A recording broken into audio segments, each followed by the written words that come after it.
All right, welcome everybody to the Future Leaders in Mechanobiology seminar series.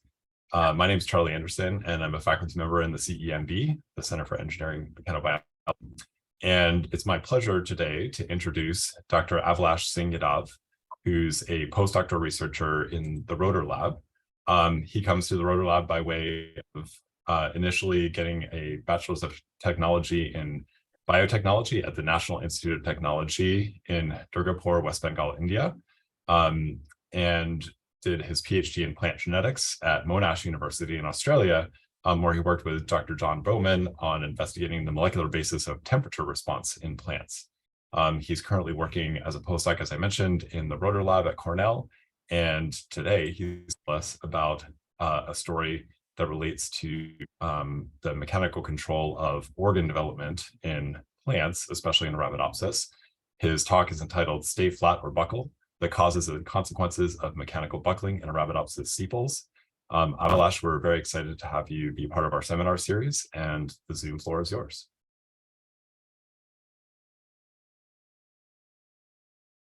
Thank you, Charles. That was a wonderful introduction. I just wanted to make a small change. My primary supervisor was Suresh Kumar Balasubramanian, under whom I did my PhD. John Bowman was my secondary advisor, but my main PI was Suresh. Sorry, my mistake. So I just want to say, thank you all for having me. No worries at all. No worries at all. I have to say that I have to turn off my video because for some reason my my internet is kind of unstable. So I hope this kind of keeps the talk flowing very well. And I just want to say it's indeed a pleasure for me to have the opportunity to share my research in the CMB seminar series. And I especially would like to thank Dr. Charles Anderson for his really kind introduction and invitation. So with that, I would like to start my talk. Given that, I'm asking this question, whether or not to stay flat or buckle, and I'm using Arabidopsis sepals before we dive into that, let's start with what exactly is buckling. So, and here goes my slide transition not working. Oh, here it is. So buckling is a mechanism by which a given structure, such as a beam, for instance, does not break in response to compressive forces, but rather it bends or folds to accommodate the applied stress. Now, for engineers, buckling is like a nightmare because it can lead to really unstable structures. But plants seem to be using that to their advantage pretty well. So, for example, in this video, thank God the video is playing. The roots of Medicago, you can sort of imagine that as a kind of a beam. It undergoes helical twisting via buckling to convert the axial forces into transverse forces to obtain greater force at the tip. And this is kind of like the similar concept that's being used in drilling machines, for instance. Also, hibiscus flowers has these cuticular ridges that diffracts light to attract pollinators and uses, mechanical buckling to alter the patterns of these wrinkles to change the way light is being diffracted. So also another example here where differential growth can also cause buckling, as for instance in orchid petals, where you can see all of these beautiful patterns that are being generated depending on what type of buckling configuration the plant petal actually decides to take. Now, differential growth mediated buckling is observed in the development of organs in animals as well. For example, as the brain grows and develops, it sort of experiences mechanical forces because it's in this hard cranium. So it also depend upon experiencing these mechanical forces, it can cause the cortex to buckle and fold, forming these convolutions, which are very kind of like a characteristic of the mature brain. And the development of gut as well. The intestinal tubes in blue, shown here, they grow really fast compared to the mesentery that the tube is attached to. And this differential growth is sufficient to cause this intestinal tube to buckle. Now, the theory that unequal growth can lead to buckling, and which can in turn influence tissue morphogenesis, was proposed like several decades ago. As you can see from the dates here, or I should say a century ago. And Paul Green in 1992 had proposed that the positioning of new organs on growing tip or the tunica of the plant can, in theory, be influenced by buckling. Now, till now, I've been telling you all the good points about buckling, but like depending on what kind of situation that's being required in, buckling may or may not be always good for the plants. Like there are instances where the plant specifically needs to produce organs of relatively flat architecture, like leaves, to kind of like maximize the light capture for very efficient photosynthesis. So how and when the plants choose to buckle or not is really an interesting question, which I'm sort of like curious to study about. So we use Arabidopsis thaliana as the model plant for our studies, and we especially are interested in sepals as they are relatively flat organs, and they serve as a great model for studying how robust organ shapes are generated. So I mean, every single flower is surrounded by four sepals, which are relatively very smooth. Now, and this is the sort of the outer epidermis of the sepal, and the inner epidermis is kind of like just right opposite to it. Since we study sepal development from a very young stage, we often have to like dissect the older sepals off until we reach very close to the tiny dinky meristem that you see. It's this deep green dot here, and there's this magnified image of this meristem which has been taken in a confocal microscope. So the meristem is kind of like a reservoir that gives rise to new floral organs.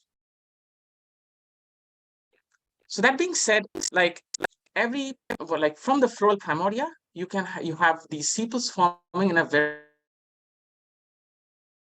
robust manner at exactly 90 degrees apart, and the sepals really grow very fast to kind of cover up the floral primordia as soon as possible, because its main function is to protect the developing floral organs. So now that I've said that, we ask the question as to what factors actually contribute to robust sepal shape formation. And towards this question, Leland Hong, a former postdoc in our lab, she did a forward genetic screen to identify mutants that show defects in smooth sepal shape formation. And from this screen, she identified this VOS3 mutant. Now, this mutant has this really cool phenotype where you can see that the outer sepal epidermis is characterized by these outgrowths, and these outgrowths kind of like horn-like structures that you see on the sepals, and sort of like lumps on the outer epidermis as well. If you take a closer look, it's interesting to note that while the outer epidermis of the VOS3 sepals show this characteristic lumps and outgrowths, the inner epidermis is relatively quite smooth. So Leland found that the mutation underlying the VOS3 mutant is a point mutation in the promoter of this gene called asymmetric leaves 2. And this mutation, interestingly, confers gain of function to this gene. What's like it's kind of like a coincidence, but a similar mutation in different wild type was found in the exact same place, and it was identified by Wu et al. In 2008. And they showed that in the wild type, AS2 is supposed to be expressed only on the inner epidermis and not on the outer epidermis, because CANADI, a transcriptional factor, it represses AS2 from getting expressed on the outer epidermis. But this mutation, it disrupts the binding site of CANADI. And now you have AS2 getting expressed on both the epidermal layers. Now, to test whether this is indeed the case in our VOS3 mutant or not, we drove GFP expression via the wild type AS2 promoter. So this is the inflorescence of an Arabidopsis flower. I've zoomed it into this particular flower here, and I'm showing you the longitudinal section. And you can see that AS2 is expressed specifically on the adaxial side, not on the abaxial side. Now, when we drove GFP expression using the VOS3, the ACE2 promoter from the VOS3 mutant, you can now see GFP getting expressed all throughout the epidermis, both on the outer side of the epidermis as well as on the inner side. So the mutation in VOS3 does actually cause the ectopic expression of ACE2 on both the epidermal layers. As a second line of evidence, we also ectopically expressed ACE2 on the outer epidermal layer of the wild type, and we could replicate the VOS3-like phenotype. Now, both these experiments clearly indicate that the VOS3 phenotype is actually caused due to ectopic ACE2 expression on the outer epidermis of the sepals. Now, that being shown, let's look at how the complexity in the VOS3 morphology arises. To show you that, I have time-lapse imaging data for developing flowers of the wild type and VOS3, which have been imaged every 24 hours. And I'm showing you the time series imaging data as a video. So initially, the outer epidermis of the VOS3 mutant is as smooth as the wild type. So in day 1, it's smooth. In day 2 is also relatively smooth. Like VOS3 mutant is quite smooth, but it's in day 3 that you observe this initial sort of like a buckle-like formation on the outer epidermis of the VOS3 mutant, whereas the wild type is relatively quite smooth. And this is the first instance of buckling that we observe in the VOS3 mutant. So moving on, we observe like more and more occurrences of these ridges and these invaginations, which just aggravates over time. And then at the later time points, you have these different phenotypic structures getting formed on the VOS3 outer epidermis. So I'll just categorize that a bit for you. So the ridges and the invaginations together constitutes buckles, or what we call as the buckling is happening. Whereas these pointy structures that you see on the outer epidermal layer of VOS3 is what we refer to as the outgrowths. Now, from this live imaging data, we then asked, what are the differences in the cellular growth parameters on the outer epidermis of VOS3 that's giving rise to this bizarre morphology compared to the wild type. So I should point out here that it's characteristic of the wild type in Arabidopsis sepals that they have these large cells called giant cells, which just at some point decides to not divide and reduplicate.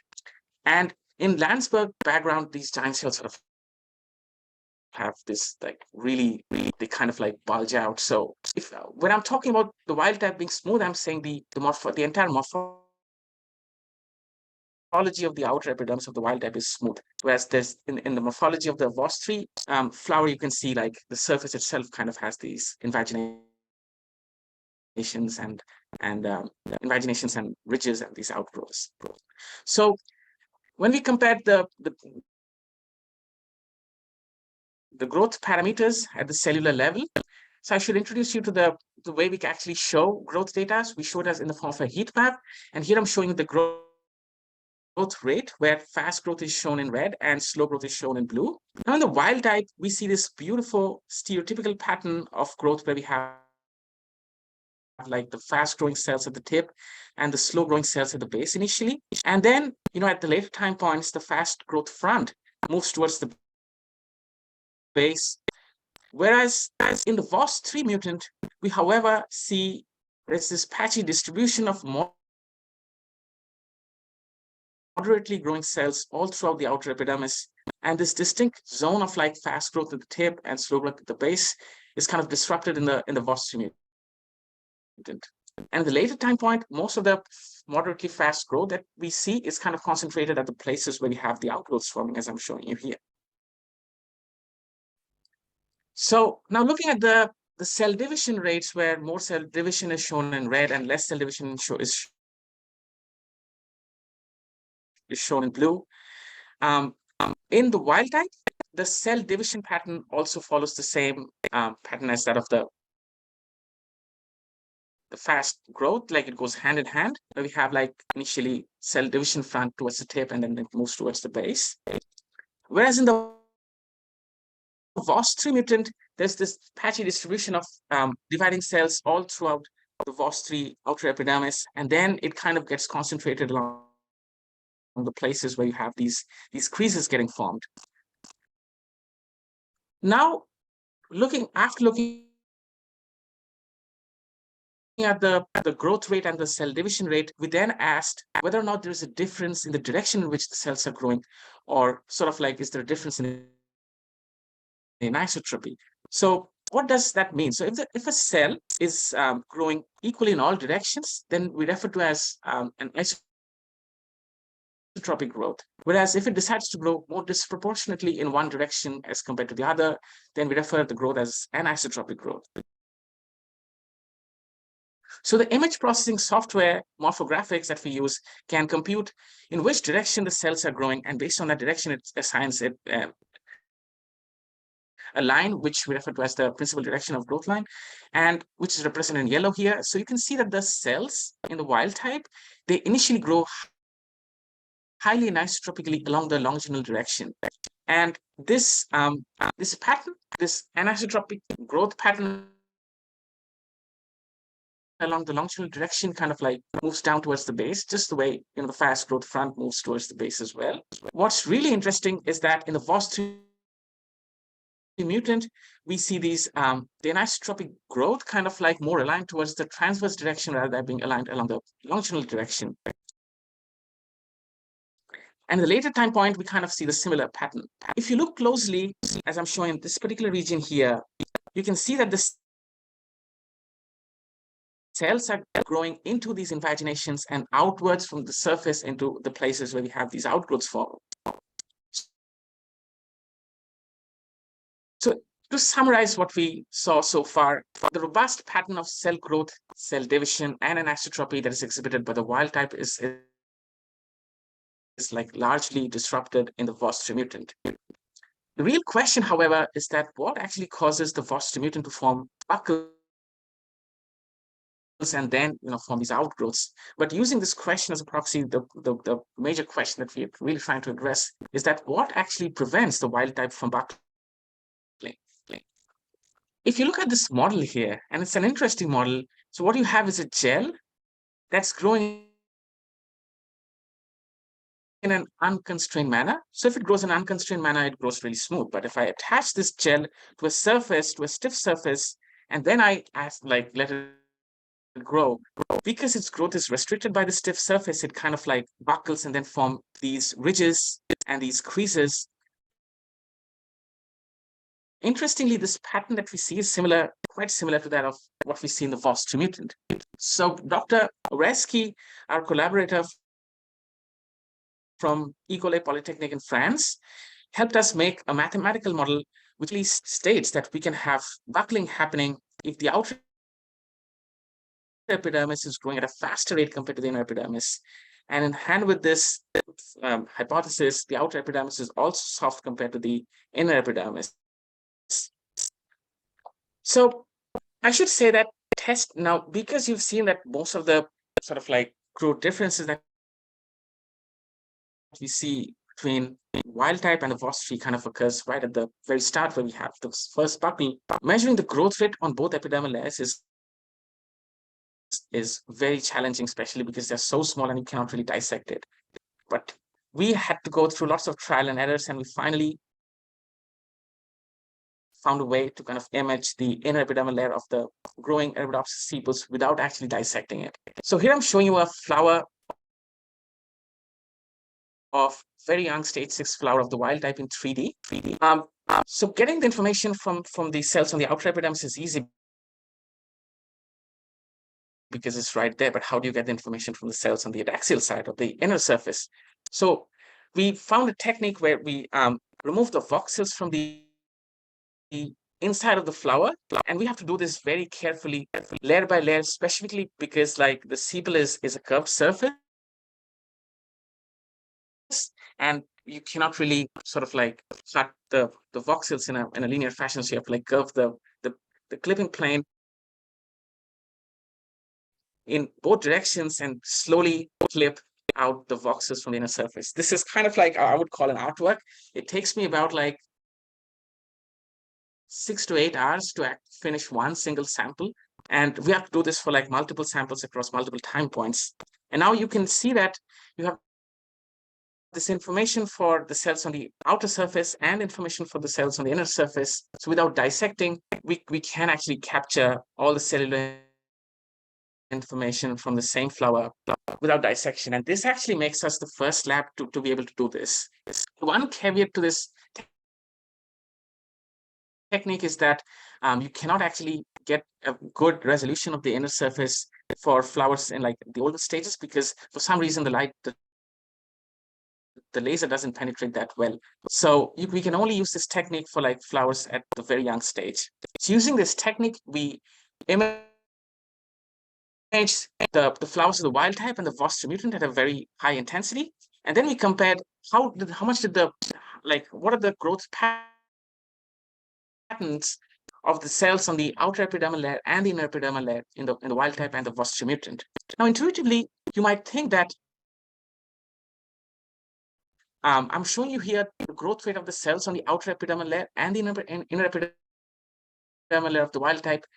Now, the sepals of the wild type grows flat, and intuitively you might think that the cells would be growing at the same rate on both surfaces to ensure that the sepal actually grows flat. But if you think a bit more deeply, the sepals are initially curved. So the surface area of the inner surface is quite less compared to the surface area of the outer surface. So if they have to grow flat, the inner epidermis has to grow at a faster rate compared to the outer epidermis to kind of like catch up, which is what we kind of see in the wild type. And that is a fascinating insight that we got for the first time. In the Vostri mutant, however, and the outer epidermis, as I've shown before, there's this distribution of these moderately growing cells all throughout the outer epidermis, and you do not see this clear growth difference in growth front that you see in the wild type. Interestingly, the inner epidermis of the Vostri mutant also grows faster compared to its own inner epidermis, but it's quite slow compared to the the growth on the inner epidermis in the wild type. This goes in hand with the cell division rate, where we see a very high rate of cell division on the inner epidermis of the wild type compared to the outer epidermis. Whereas in the Vostri mutant, we see that the cell division is kind of similar on both epidermal layers. Most interesting insight that we got is from the direction of growth. On the wild type, as you can imagine, it's trying to like cover the flower bud as soon as possible. So the cells on both epidermal layers grow highly anisotropically along the longitudinal direction. In the Vostri mutant, the outer epidermal layer cells, they grow in a transverse orientation, as I've shown before. But the inner epidermal layer cells, they grow highly anisotropically along the longitudinal direction. So clearly there's a conflict in the growth direction in the cells on both epidermal layers in the Vostri mutant, whereas in the wild type, the cells grow in the exact same direction in both epidermal layers. The hypothesis that we had from the mathematical model was that the outer epidermis grows at a faster rate compared to the inner epidermis. Until now, I've shown you the insights that we got from the growth patterns at the cellular level, but how does the epidermis itself grow in the wild type and the Vostri mutant for both the outer and inner layers? So here I'm showing you the growth rate of the outer epidermal layer of the wild type over two different time points. And again, we have this heat map where fast growth is shown in red, slow growth in blue. We found that the outer epidermis of the wild type and the outer epidermis of the Vostri mutant, they grow at the same rate, which kind of makes us think that, well, our hypothesis was that the outer epidermis grows faster in the Vostri mutant, right? But wait till we show you what we got from the insights from the inner epidermis. So in the wild type, the inner epidermis grows really fast compared to the outer epidermis. Whereas in the Vostri mutant, it does grow fast, but it's quite slow compared to the growth in the inner epidermal layer of the wild type. So technically, you can think that intuitively what's happening is that the VOS3, in the VOS3 mutant, the outer epidermal layer is growing at the same rate as the outer epidermal layer of the wild type, whereas the inner epidermal layer of the VOS3 mutant is growing slower. So technically, we are having an overgrowth of the outer epidermis compared to the inner epidermis in the VOS3 mutant. So to summarize the conclusions that we got from the growth analysis on both the epidermal layers, the outer epidermis in the VOS3 mutant is not actually growing fast, but rather the inner epidermis is growing slowly, leading to the overgrowth of the outer epidermis. And also we have a conflicting in the growth directions on both the epidermal layers in the VOS3 mutant, whereas where the outer epidermal layers, the cells grow in a transverse direction, whereas the inner epidermal layer cells grow in the longitudinal direction. So there's a conflict in growth direction, which is potentially causing mechanical stress. Now that we've tested our first hypothesis, which checks out, our next hypothesis is, which goes in hand, is that the outer epidermis is soft compared to the inner epidermis. Now, how do we test that? One of the easier ways of testing this is doing osmotic treatments. And the methodology for doing osmotic treatments has been very well described in this paper by Sepals et al. In 2019. But I'll just show you a brief example of what information do we get from the osmotic treatment. So here we have the cell walls imaged before the osmotic treatments, and then we have the cell walls imaged after the osmotic treatment. And what we do is that we expose the samples of the flowers, in this case, to a hyperosmotic solution. And then the cells will lose water and they will shrink. And depending on how much the cell walls shrink, we can infer what is the stiffness of the cells. So larger the shrinkage, the less stiff the cells are. So here I'm showing you the overlay of the cells before and after osmotic treatments, and you can see that there is shrinkage, and we can actually measure how much the cells have shrunk and then infer the stiffness of the cells. So we use this technique to figure out what is the stiffness of the epidermal layers in the wild type and VOS3 mutant. So instead of looking at the cells, we looked at how much the epidermal layers have shrunk. So here I'm showing you the flower buds of the wild type before and after we expose it to a hyperosmotic solution. And then we looked at how much the epidermal layers have shrunk before and after the osmotic treatment. And we did the same thing for the VOS3 mutant as well.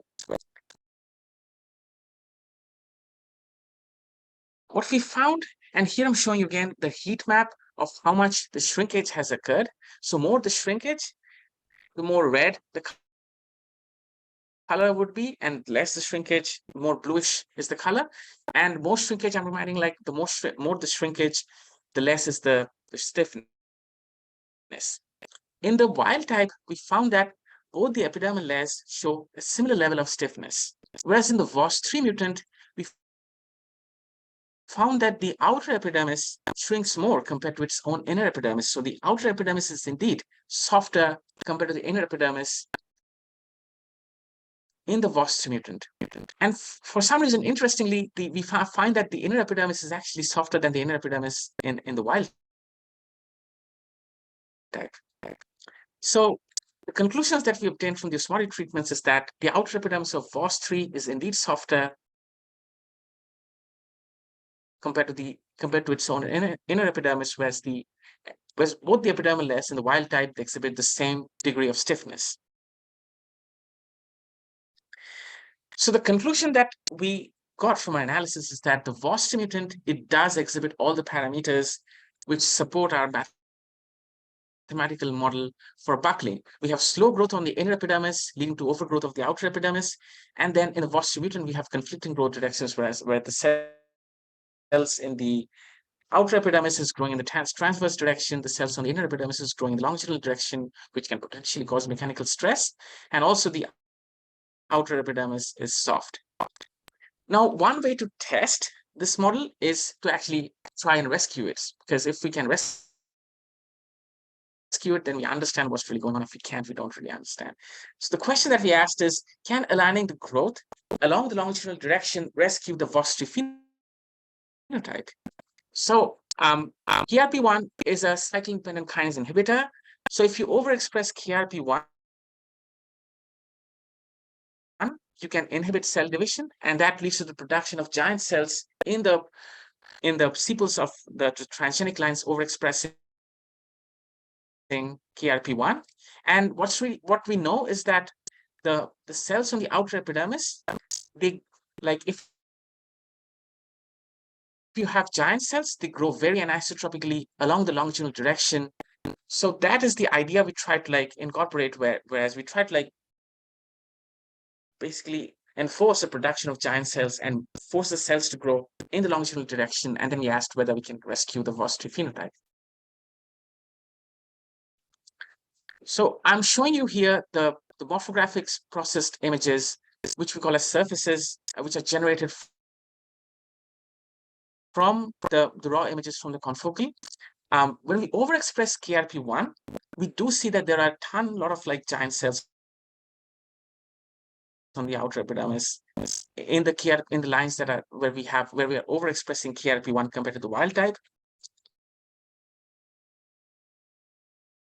When we crossed the KRP1 overexpression line with the VOS2 mutant and generated transgenic lines overexpressing KRP1 in the VOS3 mutant, we also did increase the number of giant cells that are being formed in the KRP1 lines overexpressing in the VOS2 mutant background. And also what's interesting is that you can see that there's a severe reduction in the level of invaginations and creases that you observe in this double mutant transgenic line background, and the buckling is and the level of outgrowths that you see is also reduced. So we asked, like, how does overexpressing KRP1 in the VOS2 mutant background rescue the VOS3 phenotype? So we live imaged both KRP1 overexpressing lines and the overexpressing lines in the VOS2 mutant background over multiple different time points.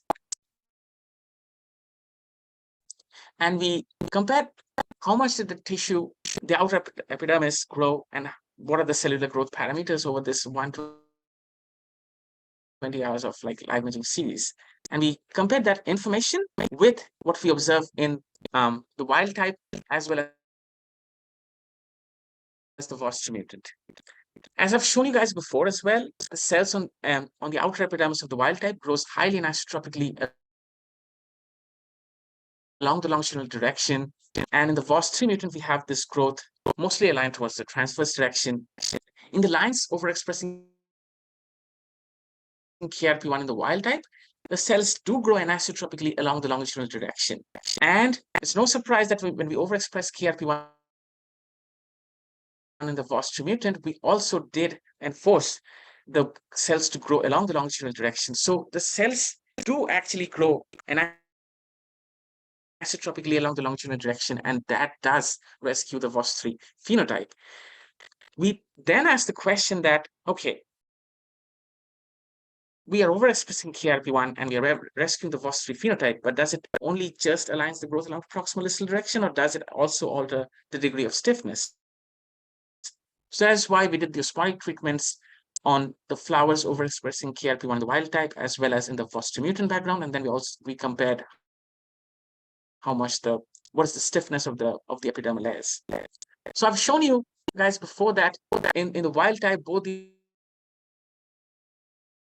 epidermal layers showed similar level of stiffness, whereas in the VOS2 mutant, the outer epidermis is soft compared to its own inner epidermis. In the lines overexpressing KRP1 in the wild type background, we do see an increase in stiffness on the outer epidermis, whereas the stiffness on the inner epidermis is not quite different.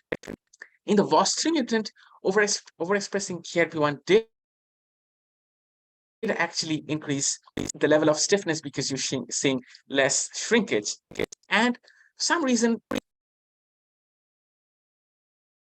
it does also increase the degree of softness of the inner epidermal layer, where it kind of brings the inner epidermal layer very close to the inner epidermal layer stiffness of the wild type. So overexpressing KRP1 increases the stiffness of the tissue on the outer epidermis and makes the inner epidermis soft. The conclusion that we obtained from our analysis of the KRP on overexpressing lines is that if we just align the growth along the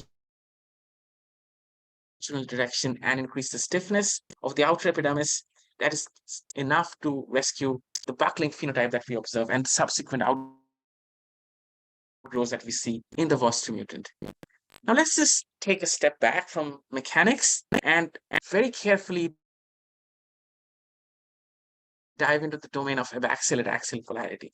So I should briefly tell you that there is a whole intricate genetic network that makes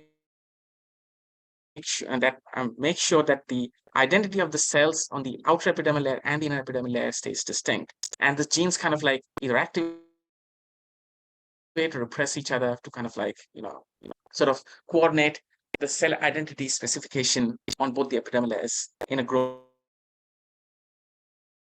leaf or a sepal. But in the field of abaxial and axial polarity, this is a very famous statement where, if you have a juxtaposition of the abaxial and axial identities, that can lead to laminar outgrowths. And any paper that you pick up from this field, you will find the statement in some form. I've just sort of like found out some famous papers in the field, but there are a lot more papers who talk about it. So we asked this question that because AS2 is a gene that's involved in adaxial cell phase specification, and now we are ectopically expressing it on the outer epidermis, does ectopic expression of AS2 on the outer epidermis create new abaxial axial boundaries? So for that, here I'm showing you briefly, like giving you a snapshot of the genetic network that kind of is involved in the specification of the abaxial and axial cellular identities. We selected a couple important candidate genes from the abaxial side and the adaxial side, and then we looked at its expression pattern in the Vostri mutant and the wild type. So we selected revoluta, which is a critical adaxial sulfate specifying gene on the adaxial side, and we asked, like, how does the expression pattern of the revoluta gene look like in the Vostri mutant? So in the wild type, which is well known, revoluta gets expressed specifically on the adaxial side and in the sort of in the floral primordia, especially from the places where you have like the petal forming from the floral primordia. So revoluta is specifically expressed on the adaxial side of the epidermis.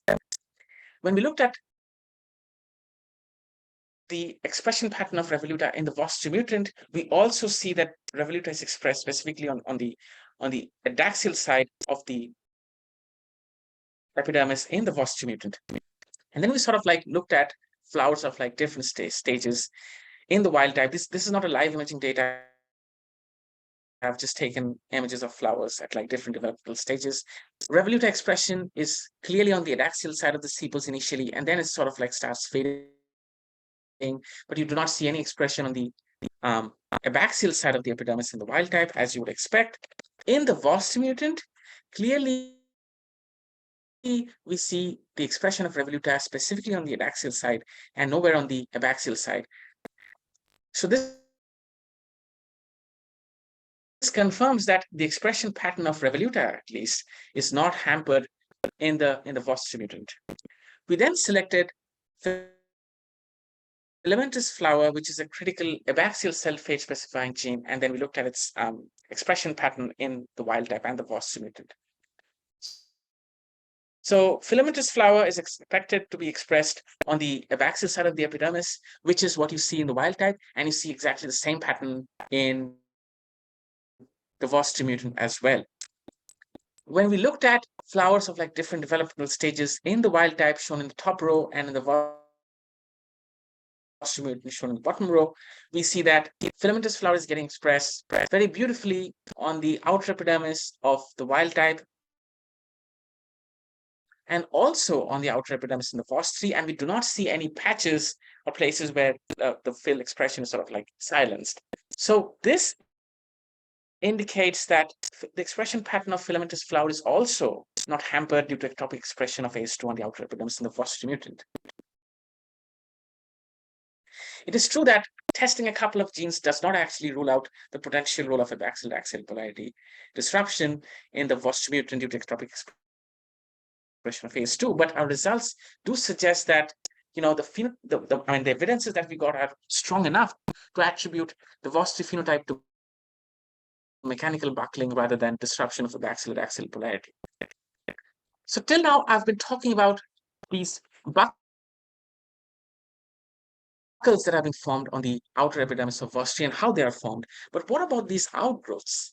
I didn't actually talk about it, which I'll describe now. So I should say that before I describe how we think the outgrowths are forming, I should introduce you to PIN1, which is a very important auxin efflux carrier protein, and what auxin is. So auxin is a growth hormone in plants. It's one of the major phytohormones that are involved in like all sorts of like growth that you see in plants. Like it's ubiquitously present. So PIN1 is protein that sort of concentrates or helps auxin form maximas specifically at the places where you have a new organ being formed. So DR5 is a auxin reporter, basically. So you can see that the PIN expression is getting concentrated or localized here. So these are the PIN convergence points, and then you can see DR5 getting accumulated in these places as well. So PIN directs auxin flow. It is well known in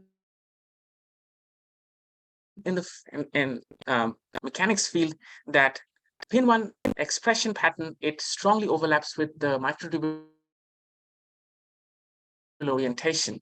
And microtubule orientation gives us a very good indication of like in what direction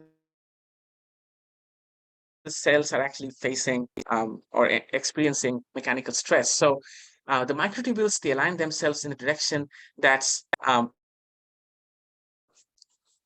if the cell is growing in this direction, then the microtubules align themselves in direction that's perpendicular to the direction of growth.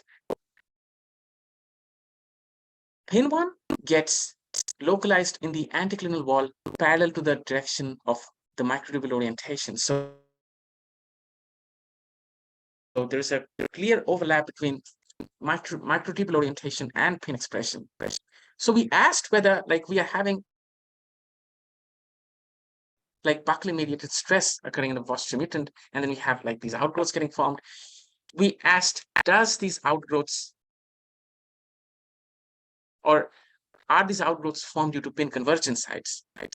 So we looked at the expression pattern of PIN1 in the VOS mutant.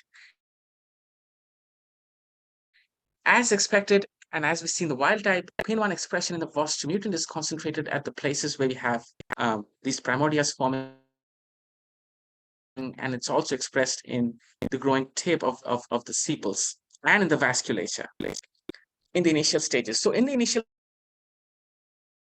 stages, PIN expression pattern in VOS3 follows exactly the same pattern that we would expect from the wild type. But when we looked at flowers in the older stages, when we have outgrowths as well as buckles very prominently formed in the VOS3 flowers, we clearly see that there is a PIN convergence happen. We see PIN expression specifically at the places where we have these outgrowths forming. And I'm showing you a close-up image of a flower where you have PIN expression, we have an outgrowth forming, and it's exactly at the same place that we see PIN convergence happening as well. So the formation of these outgrowths does actually overlap with the places where you have PIN convergence sites. And intuitively, we then asked, it's quite clear that maybe auxin is actually involved in the formation of these outgrowths. So if we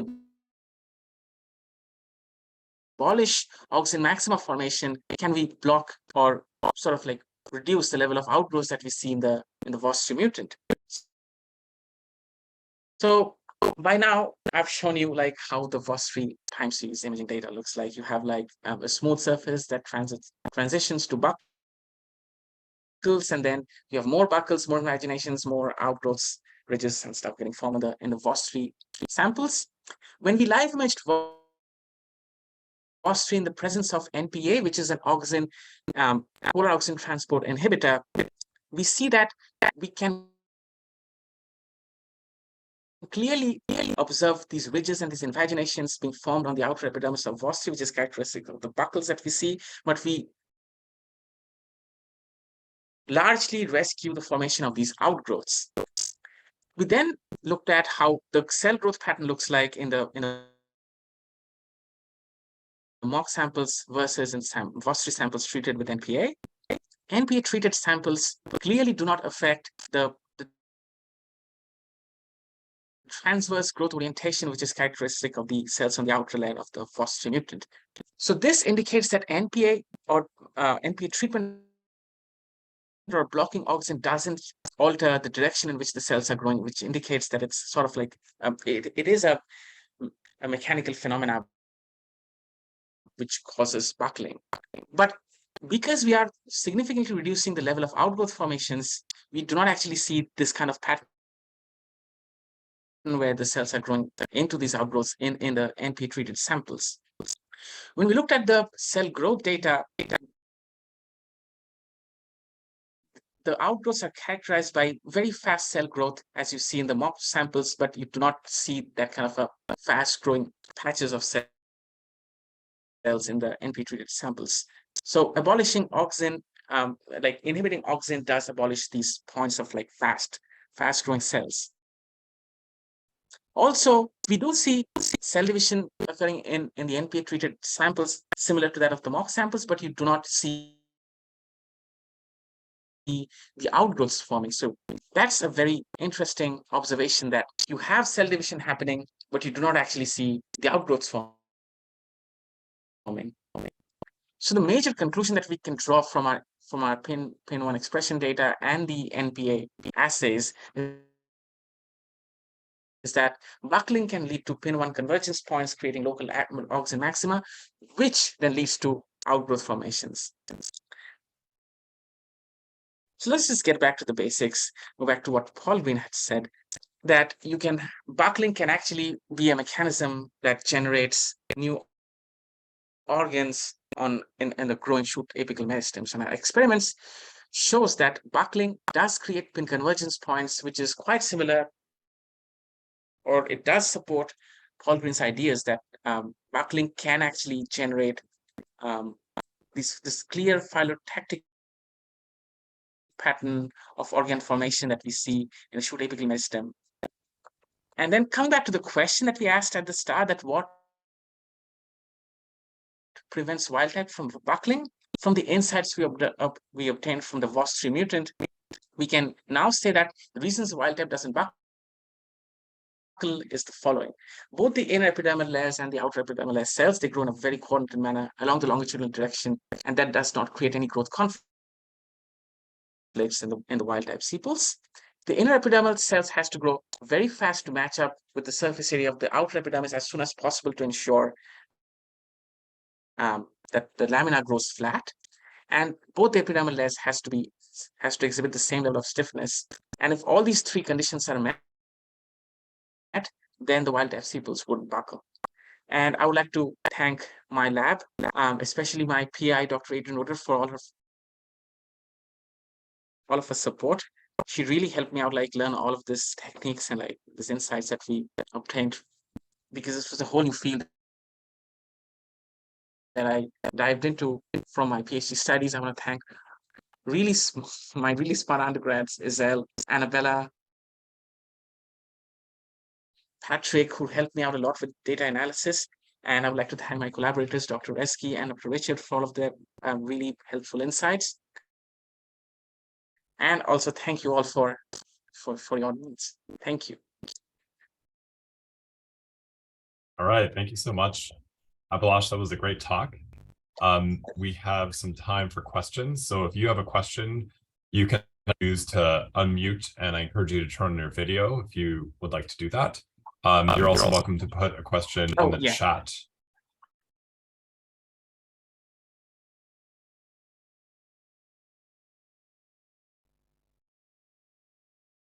So maybe Avilash, I'll start off with, and sorry, there's a bit of an audio lag I think we're dealing with, but My question would Yes. be, do you think the inner epidermis is experiencing any strain stiffening, i.e., that because it's growing at a slower rate and maybe being pulled on by the outer epidermis, that there's some kind of strain stiffening happening that it helps to explain the higher relative stiffness that you observe in the VOS3 mutant?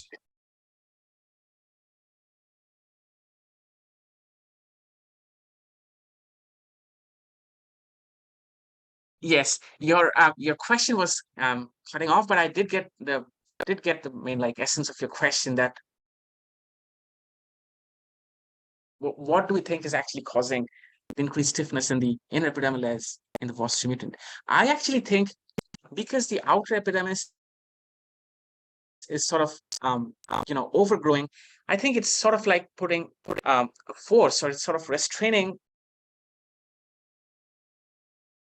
the inner epidermis to grow freely. And also, I think this increased stiffness in the inner epidermis is sort of like it's generated because the outer epidermis is sort of like restraining the growth of the inner epidermis. So there is this disruption in growth coordination that I think is happening because ACE2 is getting ectopically expressed. How this stiffness of the inner epidermal layers is increasing in VOS3 is something that I'm curious to see later in my study. But at the moment, I just have a hypothesis where I think the outer epidermis is putting pressure on the epidermis and restraining its growth. Yeah, maybe not so much pressure as tension, right? If we think about the relative positions and growth rates. Yeah, so Shu Yao, if you want to unmute and share your question verbally, you're But welcome to do yeah, that. it's interesting that the inner epidermis.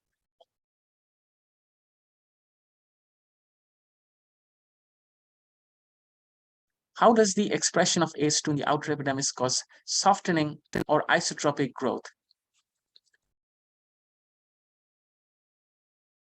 I do not know. That is something I do not actually know. But yeah, at the moment we observe the phenotypic patterns that are happening in the VOS2 mutant, but how exactly it is causing the isotropic growth is something that I'm not quite sure of. But that is something that I'm really curious to study later stages. Like,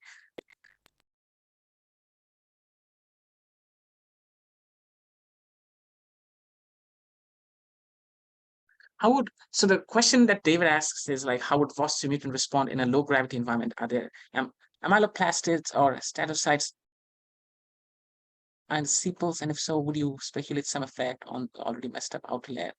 How would VOS2 mutant respond to a low gravity environment? If I have to think of that, first of all, I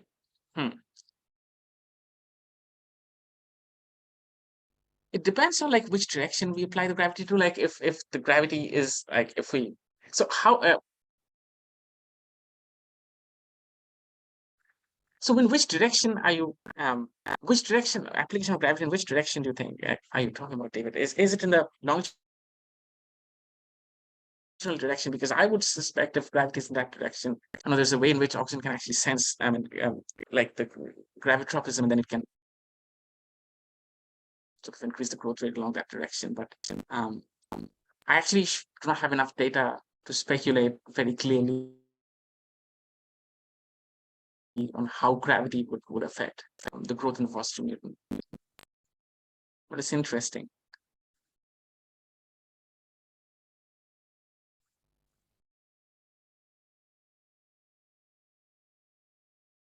I'll think about it a bit deeply. I'll get back to you. I have to think about it a bit deeply.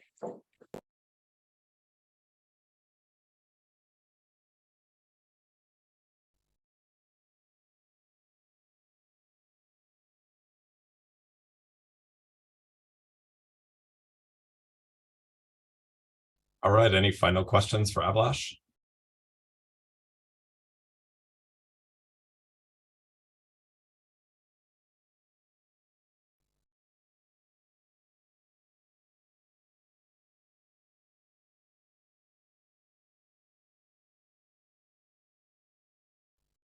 Yeah, I think doing some mutant screens in space would be pretty interesting, right? Find combinations of gravitropic and morphogenetic mutants. That would be fun. So let me ask a question, if I may. This is Dan Cosgrove at Penn State. Can you hear me? Okay. Yes. All right. Yes. Yes. I understand there's a bit of a lag between the two of us. I think yeah. So the model that you started with, the buckling model you started with, is based upon a static system, if I understood it correctly.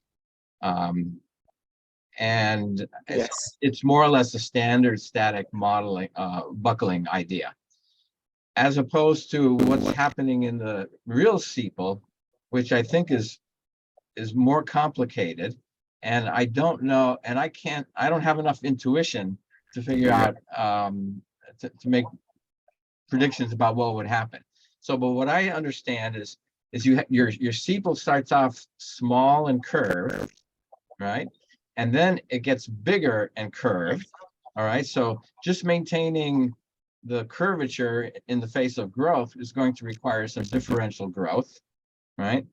And then on top of that, it starts to straighten out later on in development. So then you get something that's flat. So Yes. In the wild type. Yes. those intersecting or overlapping growth patterns, differential growth patterns, possibly, those weren't incorporated into the mathematical model, right? Yes. I don't. So from the mathematical model, I think when the mathematical model was being proposed, we did not have these insights about like differential growth, as we observe in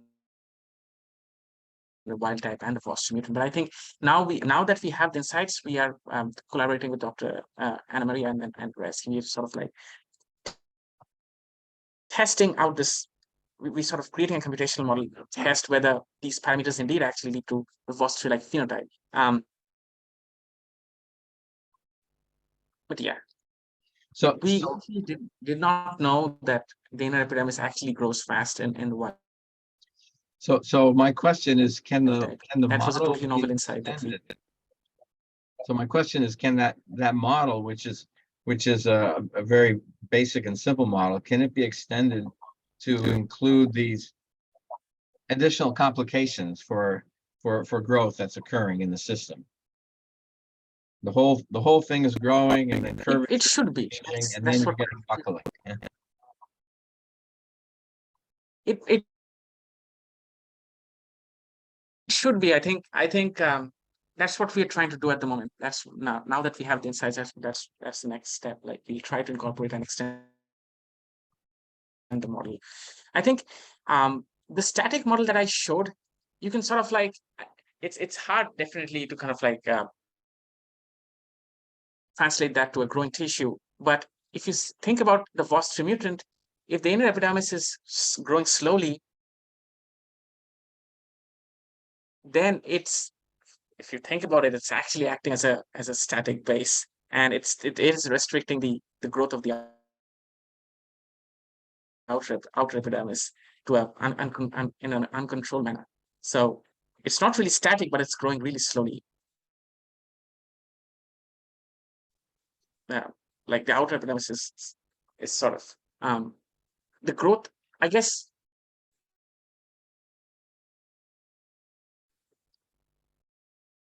We'll see how the computational model looks like once we incorporate. Yeah. Okay. Good. These insights. All right, it's 12:02, so I think we should probably wrap up now. But join me once again in thanking Avilash for a wonderful talk. It was really great and exciting research, exciting results. And thank you so much for joining us for the Future Leaders in Mechanobiology seminar today. I hope to see you again soon.